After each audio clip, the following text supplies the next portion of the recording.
Hi, my name is Matthew Parkinson. Welcome to Tool Time. Today I'm going to present these layout set that I made for myself. I make a lot of my own tools. It's something I really enjoy doing, and I like to make them a little bit pretty. So I've made my entire set out of Damascus, which is a pattern welded material I make. And this one is what's called a machinist square.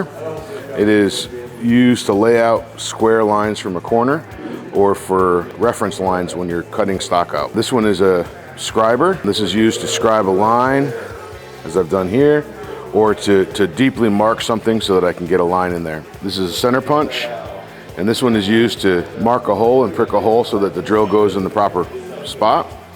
And then finally I have my ruler that I've made myself. This is actually accurate, and it's made in Damascus. I make most of my tools out of Damascus because I figure I like pretty tools, and I spend more time with my tools than my wife, so they better be pretty. All right, thank you for watching Tool Tuesday. Enjoy your tools.